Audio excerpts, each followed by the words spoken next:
अध्याय 7। हक की हुंकार। अगली सुबह रोहन के घर के लिविंग रूम में तीनों दोस्त गंभीर मुद्रा में बैठे थे। टेबल पर टेप और डायरी रखी थी। सुबह की सुनहरी किरणें खिड़की से भीतर आ रही थीं, मगर तीनों दोस्तों के चेहरे रात की घटना की सोच से उतरे हुए थे। अब उनके सामने चुनौती थी उस शख्स का सामना करने की जिसने ये सब किया। तो हमारे पास 3 चीजें हैं: मालिनी की डायरी, फोन कॉल की रिकॉर्डिंग और खुद वर्मा की आवाज वाला ये टेप। हां, कानूनी नजर से देखें तो डायरी और ये टेप सबसे अहम सबूत हैं। सवाल है, इन्हें इस्तेमाल कैसे करें? सीधे पुलिस के पास जाए।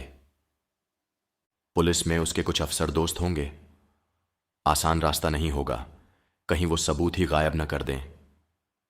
फिर मीडिया, अखबार या न्यूज़ चैनल? वो बेहतर हो सकता है। पब्लिक प्रेशर पड़ेगा तो पुलिस पर कार्रवाई का दबाव बनेगा। मैंने जिस पत्रकार का आर्टिकल पढ़ा था उनसे संपर्क करने की कोशिश कर सकती हूं। और हम खुद भी सोशल मीडिया पर शोर मचा सकते हैं। आजकल एक ट्वीट से तूफान आ जाता है। रुको, जरा सोचो। वर्मा को अभी कुछ पता नहीं हमारे बारे में।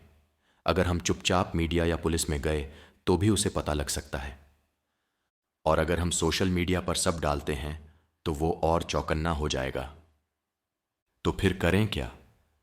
उसे चौंकाकर ही मात दे सकते हैं।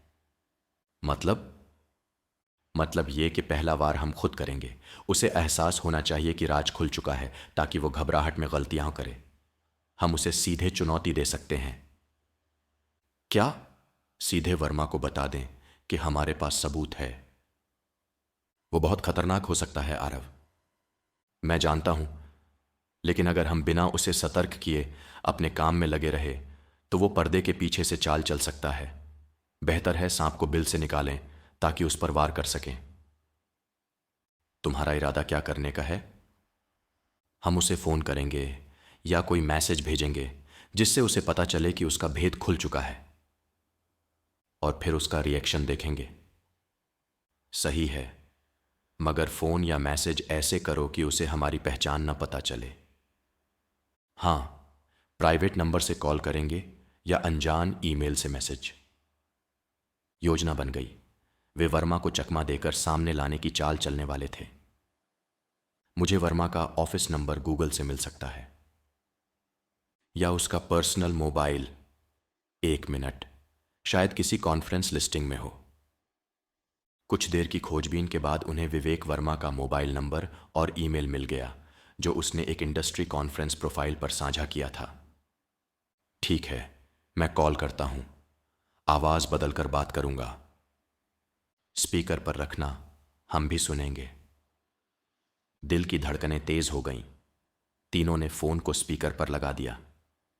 हेलो, विवेक वर्मा स्पीकिंग। तुम्हें मालिनी की याद है? कौन बोल रहा है? बस ये समझ ले, किसी को सच पता चल गया है। मैं समझा नहीं। कौन मालिनी? वो मालिनी जिसे तुमने 20 साल पहले मार डाला था और हादसा बताकर दफना दिया। एक पल को फोन लाइन पर सन्नाटा छा गया। कौन हो तुम? क्या बकवास कर रहे हो? सच हमेशा बकवास ही लगता है कातिलों को। तुम्हारी आवाज टेप पर रिकॉर्ड हो गई थी, मालिनी के अंतिम प्रसारण के साथ। टेप? हां, तुम्हारी और मालिनी की बातचीत, तुम्हारी धमकियां, सब कुछ हमारे पास है वो टेप। अब तूफान आने वाला है वर्मा। देखो, जो भी हो तुम, ये मजाक बंद कर दो, नहीं तो अंजाम अच्छे नहीं होंगे। अंजाम तो अब तुम्हारा बुरा होगा मिस्टर वर्मा। तैयार रहना, सच सबके सामने आने वाला है। किसने भेजा है तुम्हें?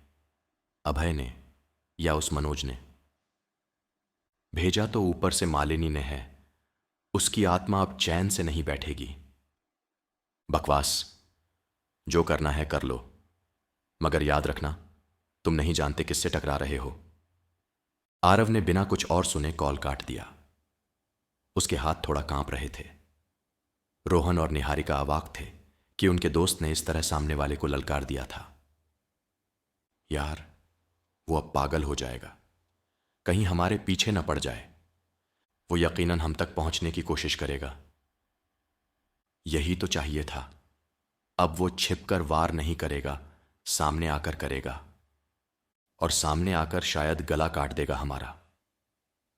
डर अगर अभी हावी हुआ तो कुछ नहीं कर पाएंगे। हम सावधान रहेंगे। पहली चीज, इस टेप और डायरी की कॉपियां कर लेते हैं। हाँ, मैं लैपटॉप से टेप की डिजिटल रिकॉर्डिंग अभी कर देता हूं। रोहन ने तेजी से टेप प्लेयर को लैपटॉप से जोड़ा और ऑडियो फाइल में कन्वर्ट करने लगा। इस बीच निहारिका ने डायरी के महत्वपूर्ण पन्नों की फोटो मोबाइल से खींच ली। अब अगर मूल कॉपी हाथ से गई भी, हमारे पास बैकअप है। अब हम इसके अगले कदम का इंतजार करेंगे। तीनों ने तय किया कि फिलहाल घर से बाहर नहीं निकलना बेहतर है। संभव था विवेक वर्मा उन्हें ढूंढने की कोशिश करे, इसलिए वे दिन भर रोहन के घर में ही रुके रहे, अगले कदम की रणनीति बनाते हुए। उधर फोन के उस पार विवेक वर्मा के माथे पर पसीने की बूंदें छलक आई थीं। उसने गुस्से में फोन पटक दिया और तेजी से अपने किसी सहयोगी को फोन मिलाया। कमल, एक काम करो, पता लगाओ ये कॉल किसने की, अभी के अभी, और सुनो, अगर कोई पुराने रेडियो स्टेशन के आसपास दिखे तो। वाक्य अधूरा छोड़ते हुए, खैर, मैं खुद निपट लूंगा। वर्मा की चुभती आवाज कमरे में गूंजी। शिकारी अब चौकन्ना हो चुका था।